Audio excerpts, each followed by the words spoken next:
Eric von Däniken's hypothesis will have an increasing effect on society, science, literature, and art.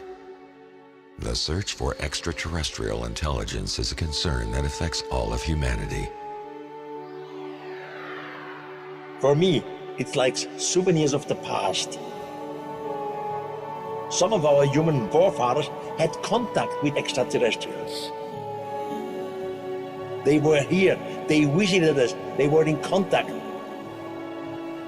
Something happened in the deep past, and it will happen again in the future.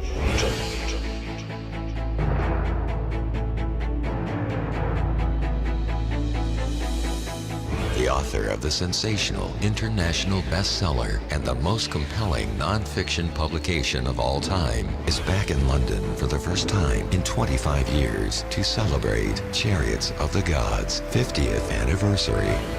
Eric von Däniken Legacy Night. In this 2-hour special, you are invited to share with Eric his most influential discoveries and revelations. Learn about his incredible life journey as an author and researcher. Meet the team behind the highly anticipated Chariots of the Gods 360-degree entertainment franchise. Eric von Däniken Legacy Night, live streamed from the Princess Anne Theatre, BAFTA 195, Piccadilly, London, October 15th, 2016. For more information and to purchase tickets, please visit zoharstargate.com.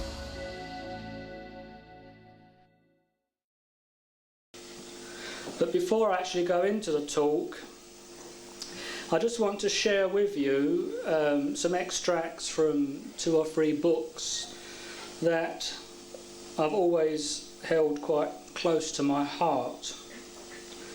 You may or may not have heard them before. The first one, a friend of mine who in his younger years was an explorer. And I was round his house one day talking to him, and he showed me this book written by an explorer. I don't know whether the pronunciation is correct, but I call him Roerich. It's R-O-E-R-I-C-H. And he wrote a book called Altai Himalaya. It was published around about 1930. And he was travelling through... He was crossing the Gobi Desert in Mongolia in 1926. And this is a part of an experience that his group had. And I will read this to you, bearing in mind it is 1926, and I will quote here. On August the 5th, something remarkable. We were in our camp in the Kukunoor district, not far from the Humboldt chain. In the morning, about 9:30, some of our caravaneers noticed a remarkably big black eagle flying above us. 7 of us began to watch this unusual bird. At the same moment, another of our caravaneers remarked, "There is something far above the bird." And he shouted in his astonishment. We all saw, in a direction from north to south, something big and shiny reflecting the sun, like a huge oval, moving at great speed. Crossing our camp, this thing changed in its direction from south to southwest, and we saw how it disappeared in the intense blue sky. We even had time to take our field glasses and saw quite distinctly an oval form with shiny surface, one side of which was brilliant from the sun. Now, one of my favourite UFO books is by Major Donald E. Keogh, written in published in 1954, called Flying Saucers from Outer Space. I think because it showed in that book the immense problems that seemed to face the United States Air Force at that time, when so many flying saucers were seen, and there seemed to be a never-ending progression of jets being sent up chasing these craft. Now, the United States Air Force press chief at that time was a man called Albert Chop. And Major Keogh was in his office, and again I quote, it says, after yet another rash of saucer sightings in 1952, two Chicago engineers theorised that they were pockets of ionised air caused by the recent A-bomb tests in Nevada, to which Albert Chop said to Major Kehoe, I wish to heaven it were right. We could stop scrambling all those jets, tell the public this was it, and close the project. But Air Technical Intelligence Centre had scientists look into that long ago, though they knew it wasn't the answer. We had sightings before the first A-bomb blast. No, it's just another wild idea by people who don't know the evidence. If they'd seen intelligence reports like these, they'd know better. And one more, which is by Sir David Brewster, and this was in his book called More Worlds Than One, which was published in 1854. And he says that universal life upon universal matter is an idea to which the mind instinctively clings. Kingdoms without kings and subjects, continents without cities, cities without citizens, houses without families, ships without crews, and railway trains without passengers are contingencies as probable as solar systems without planets or planets without inhabitants.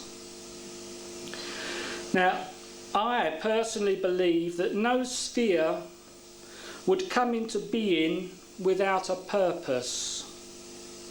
And that purpose is that at some point in its existence, it will establish life, consciousness and intelligence. And as Professor Fred Alan Wolf rightly stated, that consciousness is the universe's way of looking at and understanding itself.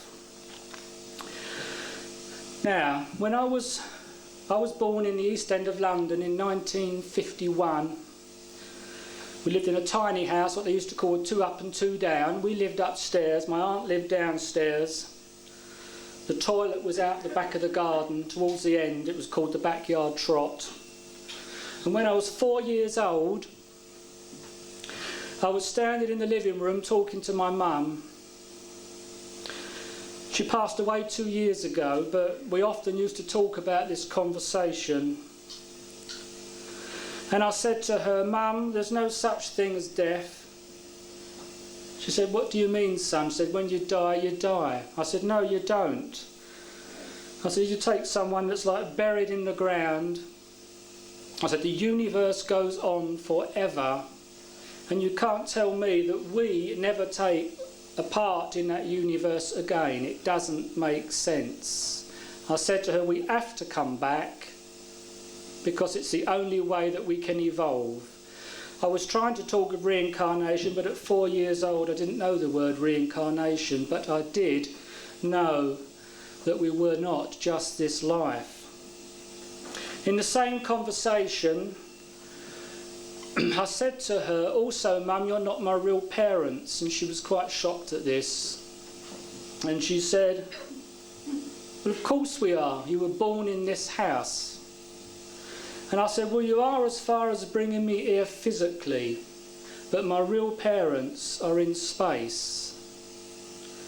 And in the same conversation, I said to her, I said, not in your lifetime, Mum, but in my lifetime, something of incredible importance is going to happen on this planet and will affect every life form upon it.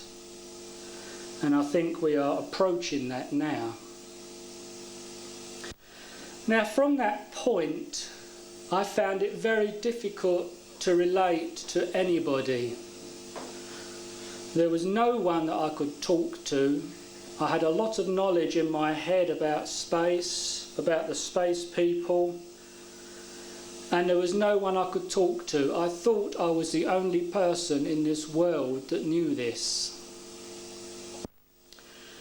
Now, when I was 6 years old,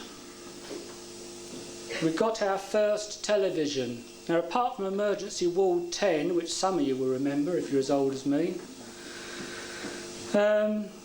all that seemed to be on was cowboys and Indians. And all my mates played out in the street with their cowboys and Indian suits on, looking rather fine with their guns and holsters and their chaps, and the Indians with their feather headdresses. But I didn't want a cowboy suit or an Indian suit, I wanted a space suit. And we saw one advertised, and I said to Mum, this is what I want. And she sent away for it, and when it arrived I couldn't wait to put it on. And I put it on, and it had like this plastic head thing that it just sort of slotted over my head. It was rather long. And when I put it on, I can't tell you how wonderful I felt when I had this suit on. And I couldn't wait to run out into the street and show my friends. So I did that, and they all stood there and laughed. They found it quite odd that I wanted to be a spaceman, and I felt quite embarrassed, turned around and went back indoors, close to tears. And Mum said to me, well, look, we'll send it back and get you a cowboy suit. I said, no, I want a space suit.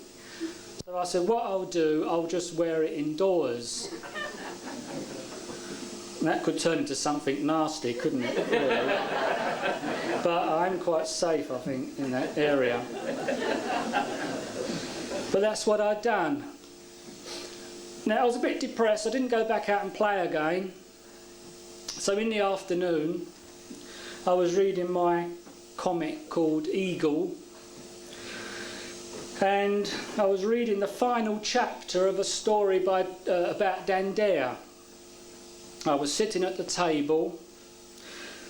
Mum had gone out to the toilet, which I said was at the end of the garden, on its own. And this story had been going for about 3 or 4 weeks. And he was like fighting, I think it was the Mekons, I'm sure it was.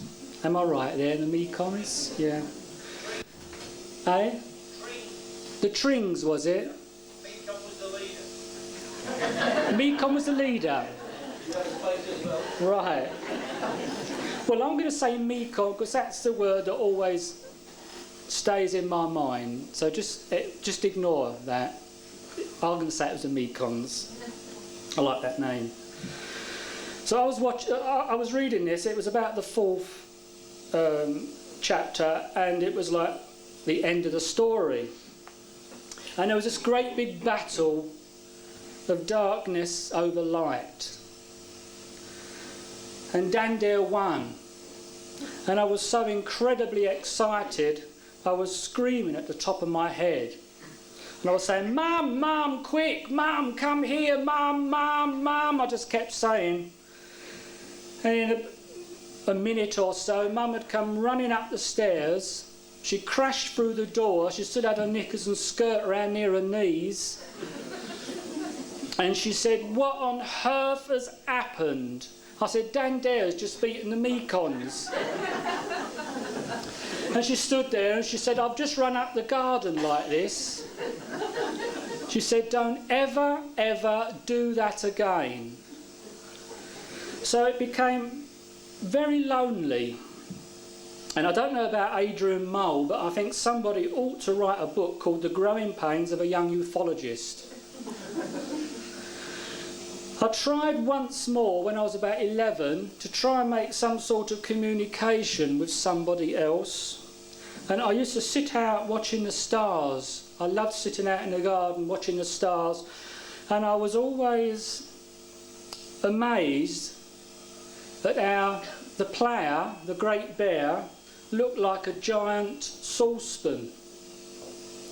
And I was sitting in science class, well, if you could call it science, I think the most we ever seemed to do was watch little mercury balls roll around on a little plate over a Bunsen burner. And I was doing that this particular day and I was thoroughly bored, so I thought, I'll try again. So I put my hand up, said, please sir. And the teacher said, yes, what do you want, Oram? So I said to him, do you know there's a great big saucepan up in the sky? And he said, you'll get a great big saucepan on your bloody head if you're not careful, lad. So that was the last time I tried to communicate with anybody, and life went on. I continued having experiences but couldn't talk to anyone about them. Now there will be a couple of experiences here I'm going to tell you which some people have heard before. I make no apologies about those two because they were important turning points in my life. We got the chance of moving out of this tiny house and we moved to Rainham in Essex, where we had a whole house to ourselves. And I got a job as a baker's roundsman delivering bread to houses. The company was Wonderloaf. And one morning I said to my mum, I'm going to see a flying saucer. Because by now I used to get feelings if something was going to happen. In later years I was actually told to go somewhere. So I said to my mum, I'm going to see a flying saucer. Now, she was quite used to me by then, and she said, we'll take a camera with you. And I said to her, no, this is silly. And this went on for almost 2 weeks. Every morning before I went to work, I told her I was going to see a flying saucer. And one particular morning, I used to arrive at a point which was a cul-de-sac. I delivered to the last house on the right-hand side, and facing me was a small park. And I used to stay there and have a sandwich and a flask of tea. I was sitting in my cab doing just that. It was still quite early in the morning, but the sky was a lovely blue. And I was just looking out the windscreen. And if I was like sitting where you are, over to the left started to come over this enormous cigar-shaped object. It was absolutely massive. We worked out eventually with Charles Bowen, who was then editor of Flying Saucer Review, that it was about 1 mile in length. It came across very majestic, quite slowly, and in total silence. It came across at an angle, stopped, turned around, so I was looking at it like this, and it seemed to like turn on its axis because the middle part seemed to go a bit wider and then went back again. And it just stopped there. It was a brilliant orange colour and it was like it was on fire. I jumped out of the van and stood in the middle of the road, and I had an half-eaten sandwich in this hand and a cup of tea in that hand, stood looking at this object. My head was like locked up looking at it. And I felt a part of my consciousness go into that object, but I was still aware of being in my body. It was a strange feeling. I was in both places. And there was some sort of conversation going on. Now at that point, the milkman used to come along, and he used to park his van nearly opposite mine, and he used to go into the park because there were public conveniences there. And as he went by, he said to me, "Morning, Baker," as he always did. And I thought, right, I've got a witness now. And I tried to tell him to look up in the sky, and I couldn't say anything.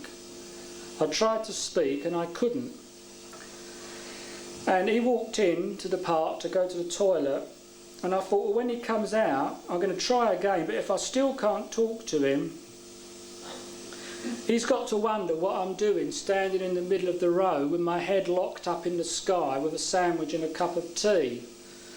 So if I can't talk to him, that must look a bit odd, and he will turn around to see what I'm looking at. He came out the toilet and he just walked straight past me with this, like, not a strange stare, but he didn't even look at me. He just walked straight past. And he got into his milk float, and I heard it turn around. It went to the end of the road, and I heard it go round the back of the houses, and then I started to come back into my body. And at that point, this space person in the craft said to me, "This is for you only."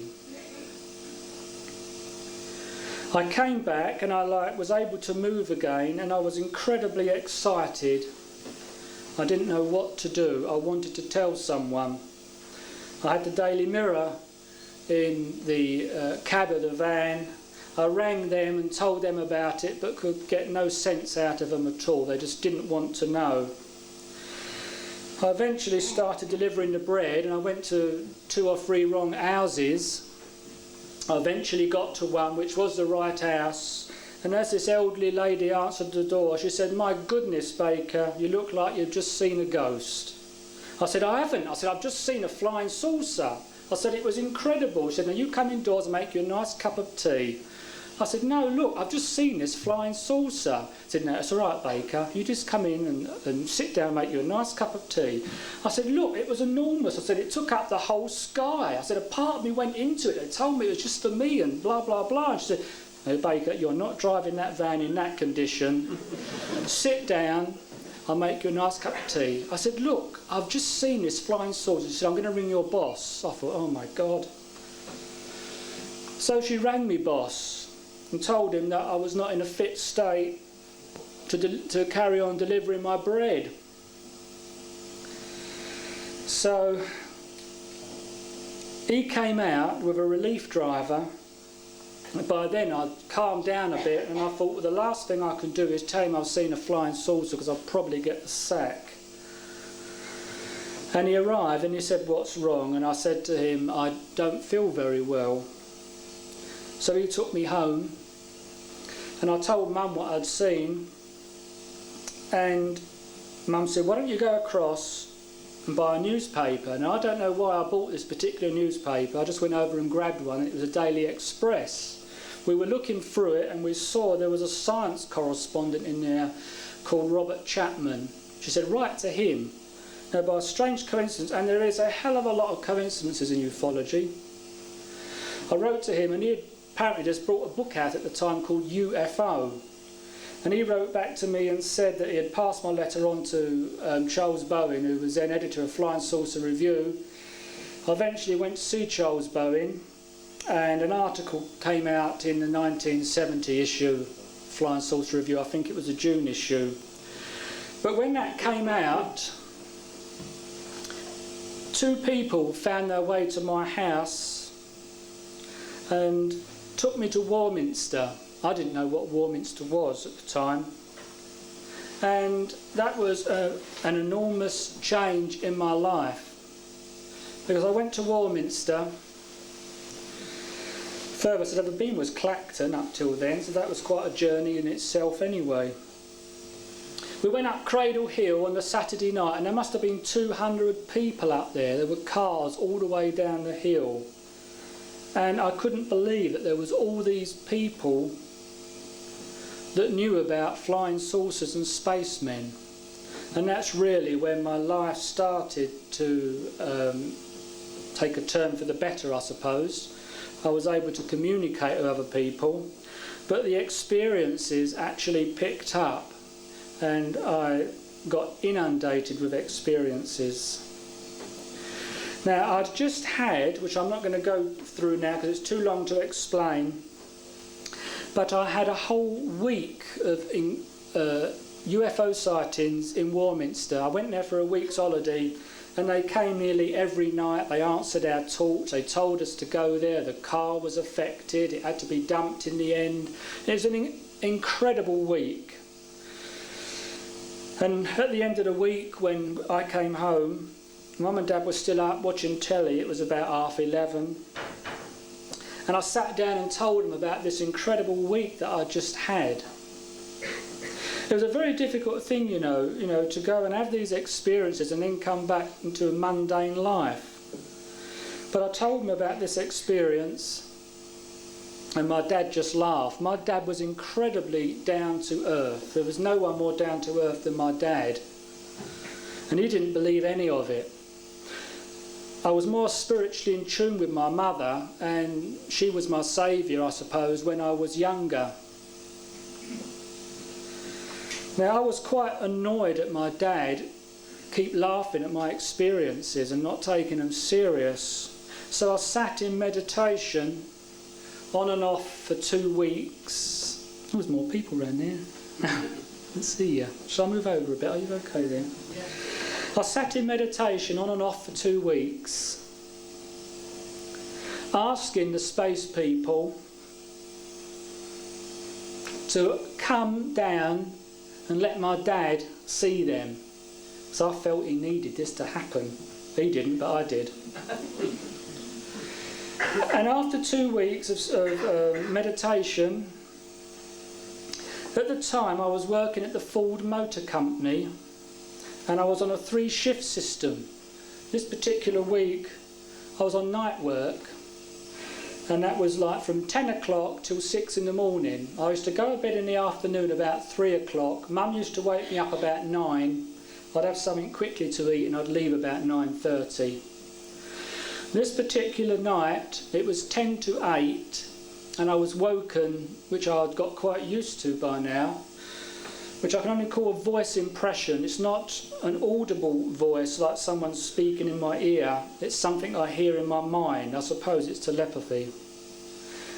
And the voice said to me, "Go and look out of your parents' bedroom window." So I got straight out of bed, went straight in there, and hovering over the top of the house was this enormous silver globe, and I can tell you it was absolutely stunning. It was like it was alive. It was like spitting silver. I went downstairs. Dad was in his normal posture, half asleep in the armchair with a telly on, and I said to Dad, "Would you like to see one of these flying saucers, Dad?" So he said, "Yeah, I wouldn't mind, son." Bit tongue-in-cheek. So I said to him, "We'll go and open the front door and have a look." So he opened the front door, and you've never seen anybody change so quickly in your life. I mean, my dad never got excited. He opened the front door and looked up and saw this object hovering over the house, and he said, "Quick, quick, go and get the binoculars." I went and got the binoculars, and he stood there looking up at it, and it stayed for about 2 minutes.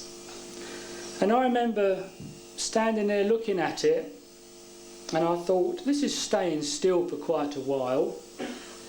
And this voice came back and said to me, "If we go too soon, your dad will go back indoors and eventually poo-poo the old..." I didn't say poo-poo, that's my language. Poo-poo the whole idea. He would try and find an excuse for it. They said, by us staying for quite a while, he will fully take into his consciousness what he is seeing. And after 2 minutes, it started to move across the road, went over the house opposite, so we lost sight of it. So my dad, which again was incredible to see, I didn't know he could move so fast. He moved fast once when he found a 10-bob note on the floor at Southend. He was down and up before I knew what had happened. So, I mean, he did have it in him. But he said, "Quick, upstairs!" And he flew upstairs like a man possessed. I tried to follow him. He dived into the bedroom. We ran across. He practically ripped the curtains off of the curtain rail, flung open the window, and we stood there watching this object slowly going away. And it stopped. It seemed to stop over the River Thames, which was about 3/4 of a mile away. It stayed there for a few seconds. It then moved to the left and stopped and a few seconds later it just shot off at the most incredible speed out of sight. You could hardly follow it. Now my dad never laughed again about UFOs, and life went on. Now in 1972 I was going out with this girl called Eileen, and she absolutely hated my interest in flying saucers. And I couldn't work out whether it was because she might have been jealous of all the media attention I got. I used to be in the newspapers in those days and on the radio. Or she was just totally fed up because it's all I talked about. But one day, the London Evening News came round to my house after hearing me give a talk on radio. And they came round for an interview. And we had a talk. I told them about my experiences. And then at the end of the talk, they took some photos and they said to me, "Have you got a girlfriend or anything?" And I thought, now this could work here, this could help my relationship. Perhaps if she gets involved, perhaps if she gets her photo in the paper, perhaps that's what she wants. Perhaps she wants some attention. So I thought, what a brilliant idea. So I said, yeah, I have actually. And they said, well, what did she think about it? And I said, well, not much. I said, she doesn't like me talking about it. I said, she told me to stop talking about UFOs, and I did, and I couldn't find anything else to talk about. So they said to me, can we go and see her? So I said, yeah, do. Told them where it was, and they went round that afternoon. Well, I was going to see her that evening to go out for a couple of pints. I went round, knocked at the door, and I was so excited because I had this vision that she was going to open the door and say, "Oh, Mike, my beloved," and sort of grab hold of me and say, "Thank you." Well, she opened the door and there was these steely eyes staring at me. And whenever I saw them, I knew I was in trouble. And she just stood and stared for a couple of seconds, and then she said to me, "Don't ever send reporters around my house again." I thought, oh, blimey, I've done it again. I said, oh, okay. We went out for a drink, and it wasn't a very good evening. But we carried on, and then about 2 or 3 days later, I went round to pick her up, again to go out for a drink. Perhaps that's why I saw so many UFOs. I was going for a drink. Went round, she got in the car. We drove to the pub, parked in the car park, and she wouldn't get out the car. Now, I'd experienced this before, and it was normally because she was really peed off about something that I'd done. And she just stared out the windscreen, and she wouldn't say anything. And I knew she would, it was just a matter of time. So I sat there and didn't say anything. She didn't look at me, she just stared out the windscreen. And she said to me, "I was coming home from work this evening, and I got on the bus, and I was sitting on the bus, and this man got on the bus and sat down in the seat in front of me." And she said, he opened the London Evening News. I thought, oh dear. And she said, I saw these great big headlines which said, UFOs put Eileen out of focus. And she said, and here it is. And she slammed it in my lap so hard I thought my surname was Bobbitt. Now, for posterity, I sealed it in plastic from 1972. I look young there, didn't I? I'll just read you the first bit. because these are the two bits that annoyed her. It says, Michael Oram has given up seeing his girlfriend for 2 nights a week to track down his other love, flying saucers. That didn't go down too well. And at the end, it says, his girlfriend Eileen Connors, also aged 21, does not share his enthusiasm. She said, when I first met Michael, I thought he was mad. All he did was talk about flying saucers. He kept on about them. In the end, I told him to shut up. He did, and couldn't find anything else to talk about. Now, let's turn that.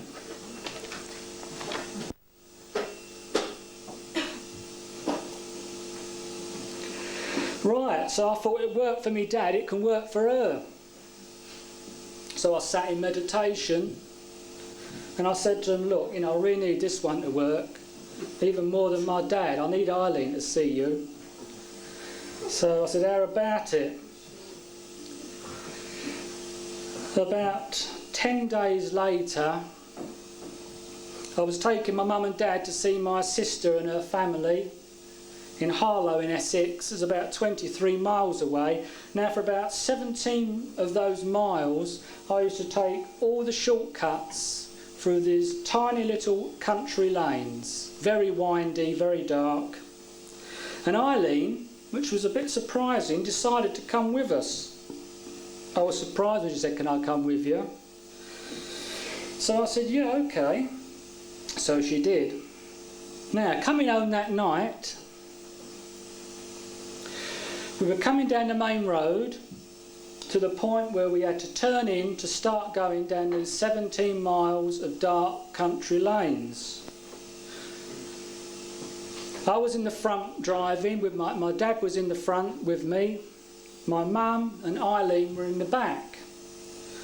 We'd been going down this dark lane for about 7 to 8 miles when my dad suddenly said,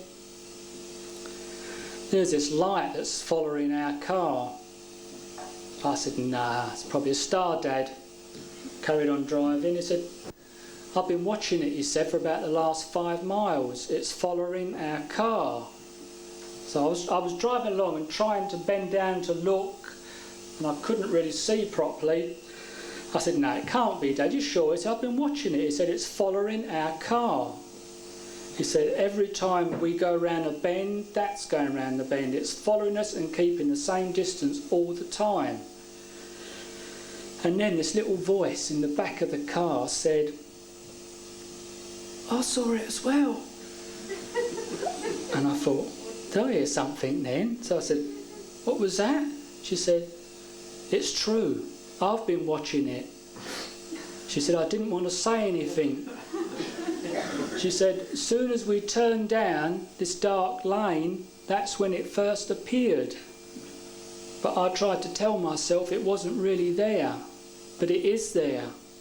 So I thought, blimey Nick, this is incredible. We drove on for about half a mile until I could find somewhere to stop. Pulled in this tiny little lay. Well, it wasn't really a lay-by, but you could actually just pull in off the road a bit. Very few cars went down these lanes anyway.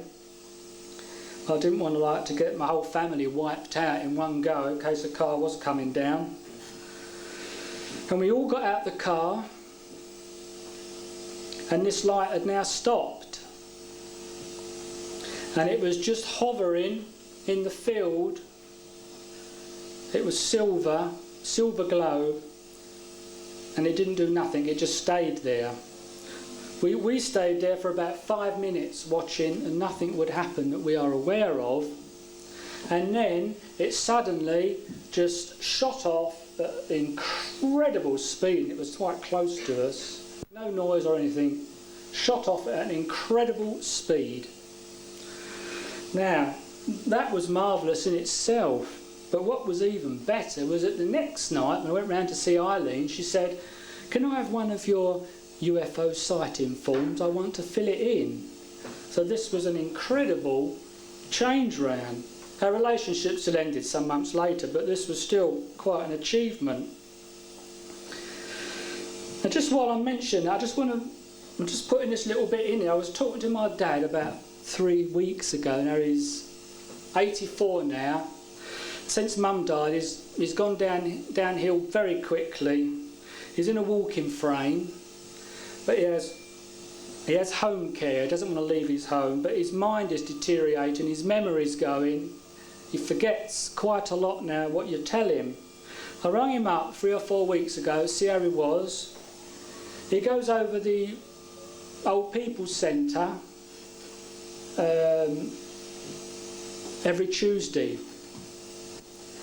And I said to him before, what's it like over there? He said, oh, it's boring, like, you know, everyone's just sitting around, no one's sort of saying anything. Anyway, he said to me, I said, all right, Dad, all right. He said, yeah. He said, I went over to this centre, he said, this week. He said, and this man came in and gave us a lecture on UFOs. I thought, wow, he's imagining this. I couldn't imagine someone going to this elderly senior citizen centre or something giving a talk on UFOs. I just couldn't imagine all these old biddies that would be interested in flying saucers. I said, Dad, you sure, Dad? You sure this man came? He said, yeah, he came and gave us a talk on UFOs. So I said, well, what did you do? He said, well, at the end of the talk, he said, the chap said, has anybody seen any UFOs? He said, and I put my hand up and said, yeah, I have. He said, and I told him about that one that we saw that followed the car. Now, the reason I'm mentioning this is the important thing was, I said, what, do you remember that then, Dad? Because he doesn't remember anything now. He said, yeah. I said, tell me about it. And he told me every single detail of what happened. And I found that a little bit emotional, that he could remember that in every detail. Now, move on a bit. I moved to Warminster. Eventually took the decision. I gave up a good job. I was an export manager at electronic component manufacturers at the time. But I gave that job up and moved to Warminster in 1977 and spent 6 to 7 incredible, and I mean incredible, years living there and experiencing UFOs and their occupants. Now, in 1983,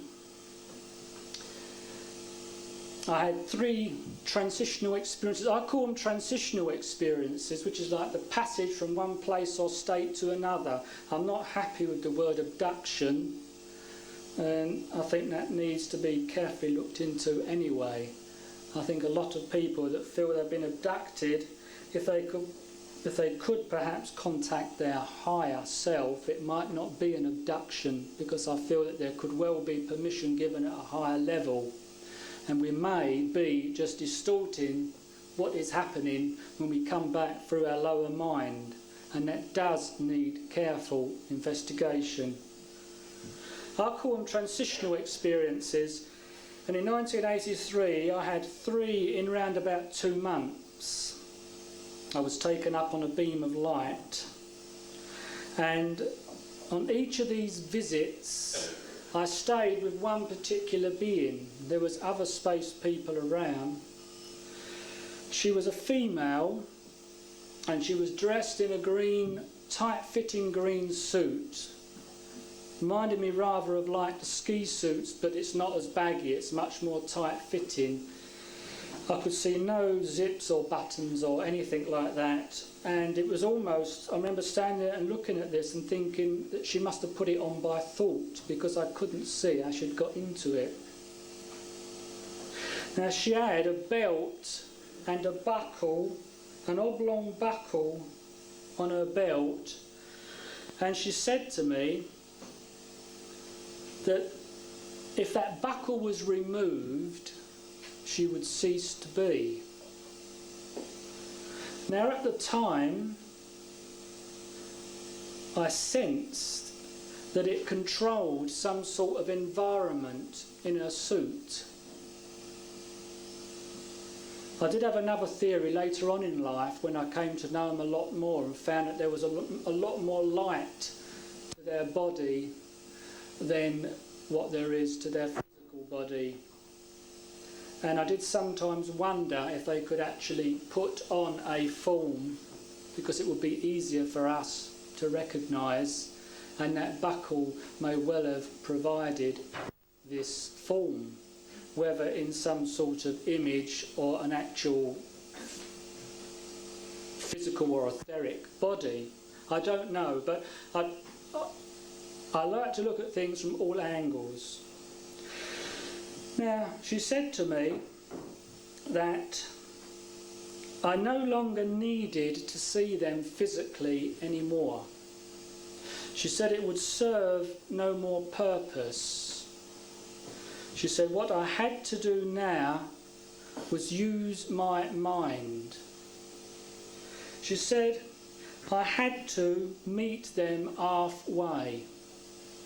I had to make some sort of effort to reach up to them, because they cannot just come down here and sort all our problems out for us. It would not be allowed anyway, and we would not evolve. She said that they are more mind than body, and us at our point in evolution are more body than mind, and we have to raise the quality of our being.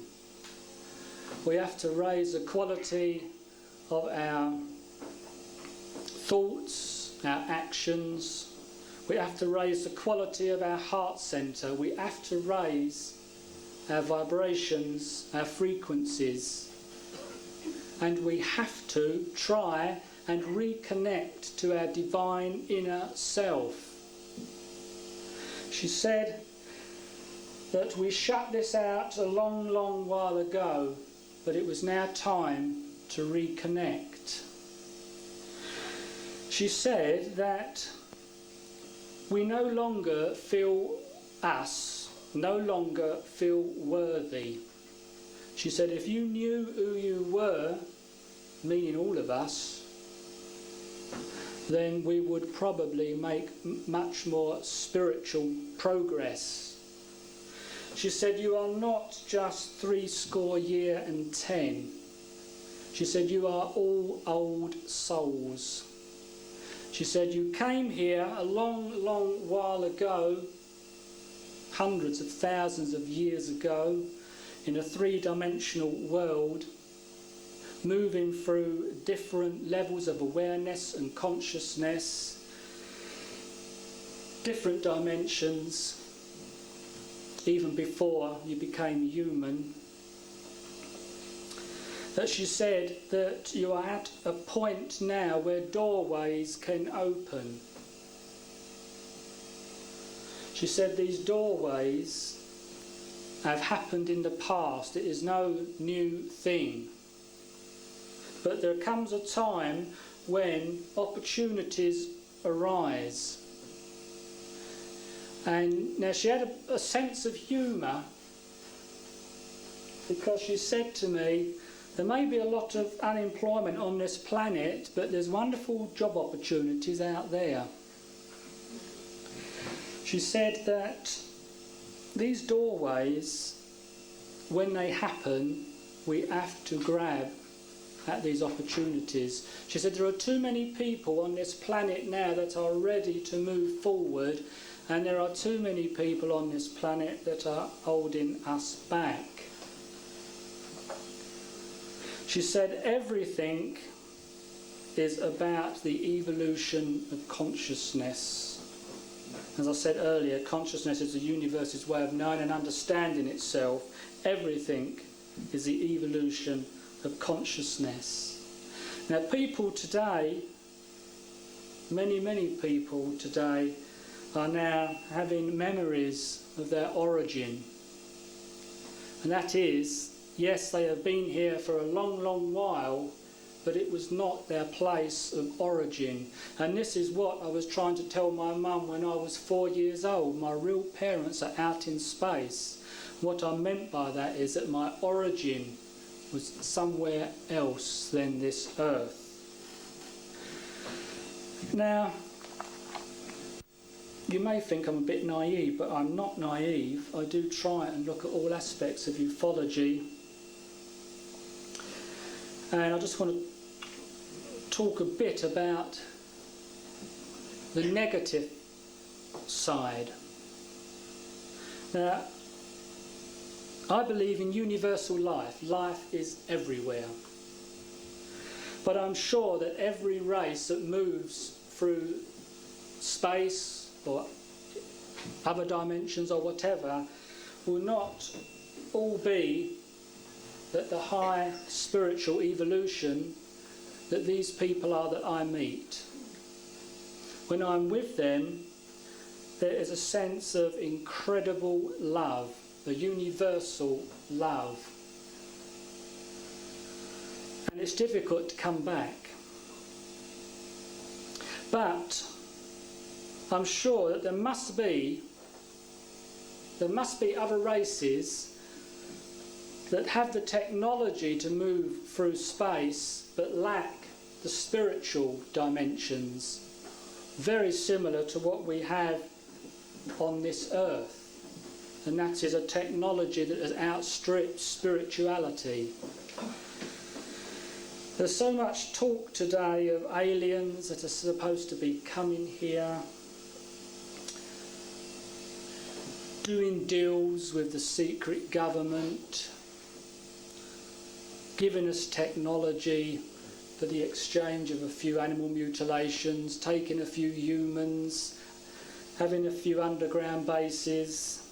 Now, I don't know how much of this is true. Some of it could be true, none of it could be true, or it could all be true, but I've never come across these people. But I think that there are people on this earth, they're human in origin, at least that, and they do have a lot of darkness. They control through fear and insecurity. They lust for power, greed and controlling man through finance, etc. Now, like attracts like, we all know that. Negativity draws negativity, and darkness will breed darkness. But darkness is no match against the forces of light. And darkness will always be in the minority. Because of its very nature, darkness will always, in the end, destroy itself. You can protect yourself against this, even without spiritual knowledge, by covering yourself in light. No darkness can get through. Yes, you could still be shot, or you could have your house taken away, you could still be affected physically, but your mind would be your mind, and you would be secure from psychic attack if that was ever the case. I read about 5 years ago that when technology comes onto the marketplace, it is already about 20 years out of date. Now, if that's the case, and when you think how fast technology moves, it makes you wonder what our governments or secret governments, whoever they are, what they have in their possession. And if you take just one thing, lasers, when you think today when they're used in medical experiments, the incredible things that lasers can do, and the other extreme is that they are vast destructive beams of power. Now, who knows what laser technology they do have in their control, and they would be quite capable of doing these animal mutilations, not aliens but humans. They could do these mutilations and still take the so-called organs for genetic experiments or whatever. And by leaving the animal in situ, it would create fear and insecurity in us. Because one thing they would not want is for us to fraternise with these higher spiritual beings. Because they have everything to lose and we have everything to gain. If aliens are doing these mutilations, Why would they leave the animal in situ when they would have the technology to dispose of the carcass? Perhaps it's because they just couldn't care less what we think. I don't know. I'm just throwing these things open to you because I never experience anything negative. But they will try and stop fraternisation. Our expanded awareness, because this is what it's all about, and this is what she told me is what we must do. We have to raise the quality of our being. Now today I never had any idea what Roger, our last speaker, was going to talk about. But what he said is very, very true, and this is the essence of ufology. Expanded awareness will enable us to see the choices that are available. We need to move into a new dimension of awareness. And when we learn to become connected to our higher selves, we can then make our own connections at universal level. And that is important. Our mind can expand to the point where we can tune in to that same source that these spiritual beings or teachers receive their information. Now I'm sure someone could correct me here. I think it was Betty Andreasen, but I might be wrong, but it doesn't matter because it was the essence of what I'm about to say. And that is that when she was taken onto a spacecraft, there was a star map on the wall, and there was a space being standing with her, and she pointed and said, "Where are you?" And the space person said to her, "Show me where you are." And she said, "I don't know where I am."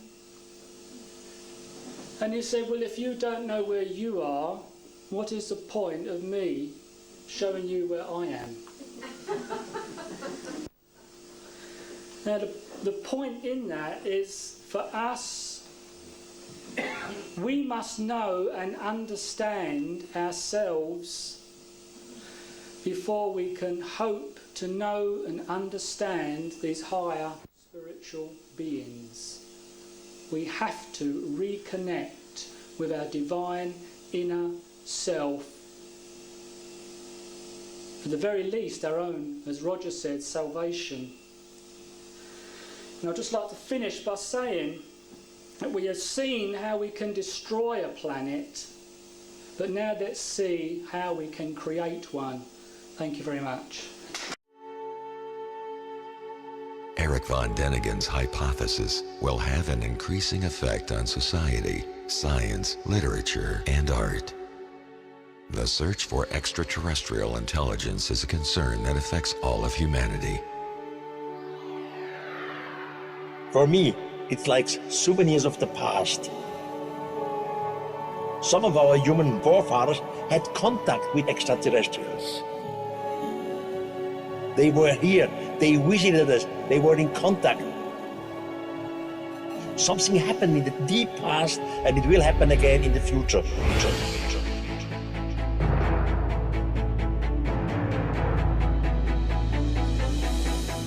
The author of the sensational international bestseller and the most compelling non-fiction publication of all time is back in London for the first time in 25 years to celebrate Chariots of the Gods' 50th anniversary. Eric von Däniken Legacy Night. In this 2-hour special, you are invited to share with Eric his most influential discoveries and revelations. Learn about his incredible life journey as an author and researcher. Meet the team behind the highly anticipated Chariots of the Gods 360-degree entertainment franchise. Eric von Däniken Legacy Night, live streamed from the Princess Anne Theatre, BAFTA 195, Piccadilly, London, October 15th, 2016. For more information and to purchase tickets, please visit zoharstargate.com. stop scrambling all those jets, tell the public this was it, and close the project. But Air Technical Intelligence Centre had scientists look into that long ago, though they knew it wasn't the answer. We had sightings before the first A-bomb blast. No, it's just another wild idea by people who don't know the evidence. If they'd seen intelligence reports like these, they'd know better. And one more, which is by Sir David Brewster, and this was in his book called More Worlds Than One, which was published in 1854. And he says that universal life upon universal matter is an idea to which the mind instinctively clings. Kingdoms without kings and subjects, continents without cities, cities without citizens, houses without families, ships without crews, and railway trains without passengers are contingencies as probable as solar systems without planets or planets without inhabitants. Now, I personally believe that no sphere would come into being without a purpose. And that purpose is that at some point in its existence, it will establish life, consciousness and intelligence. And as Professor Fred Alan Wolf rightly stated, that consciousness is the universe's way of looking at and understanding itself. Now, when I was born in the East End of London in 1951. We lived in a tiny house, what they used to call 2 up and 2 down. We lived upstairs, my aunt lived downstairs. The toilet was out the back of the garden. Towards the end, it was called the backyard trot. And when I was 4 years old, I was standing in the living room talking to my mum. She passed away 2 years ago, but we often used to talk about this conversation. And I said to her, "Mum, there's no such thing as death." She said, "What do you mean, son?" She said, "When you die, you die." I said, "No, you don't." I said, "You take someone that's like buried in the ground." I said, "The universe goes on forever, and you can't tell me that we never take a part in that universe again. It doesn't make sense." I said to her, "We have to come back because it's the only way that we can evolve." I was trying to talk of reincarnation, but at 4 years old I didn't know the word reincarnation, but I did know that we were not just this life. In the same conversation, I said to her, "Also, Mum, you're not my real parents," and she was quite shocked at this. And she said, "Well, of course we are. You were born in this house." And I said, "Well, you are as far as bringing me here physically, but my real parents..." Eric von Däniken's hypothesis will have an increasing effect on society, science, literature, and art. The search for extraterrestrial intelligence is a concern that affects all of humanity. For me, it's like souvenirs of the past. Some of our human forefathers had contact with extraterrestrials. They were here, they visited us, they were in contact. Something happened in the deep past, and it will happen again in the future.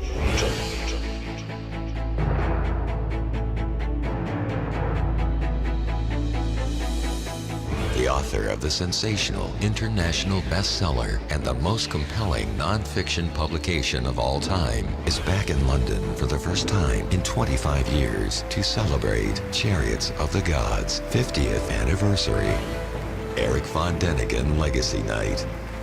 In this 2-hour special, you are invited to share with Eric his most influential discoveries and revelations. Learn about his incredible life journey as an author and researcher. Meet the team behind the highly anticipated Chariots of the Gods 360-degree entertainment franchise. Eric Von Däniken Legacy Night, live streamed from the Princess Anne Theatre, BAFTA 195, Piccadilly, London, October 15th, 2016. For more information and to purchase tickets, please visit zoharstargate.com.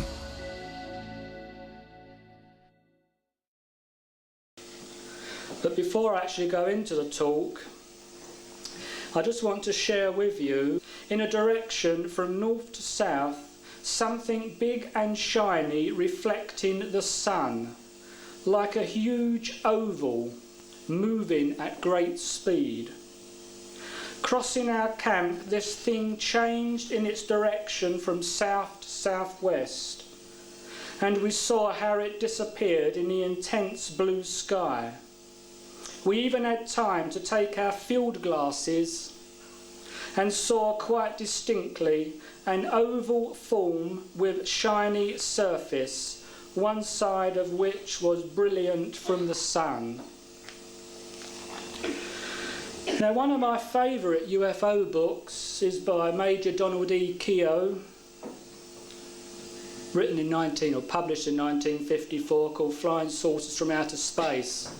I think because it showed in that book the immense problems that seemed to face the United States Air Force at that time, when so many flying saucers were seen and there seemed to be a never-ending progression of jets being sent up chasing these craft. Now, the United States Air Force press chief at that time was a man called Albert Chop. And Major Keogh was in his office, and again I quote, it says, after yet another rash of saucer sightings in 1952, 2 Chicago engineers theorised that they were pockets of ionised air caused by the recent A-bomb tests in Nevada, to which Albert Chop said to Major Keogh, I wish to heaven it were right. We could some extracts from 2 or 3 books that I've always held quite close to my heart. You may or may not have heard them before. The first one, a friend of mine who in his younger years was an explorer, and I was round his house one day talking to him, and he showed me this book written by an explorer. I don't know whether the pronunciation is correct, but I call him Roerich. It's R-O-E-R-I-C-H.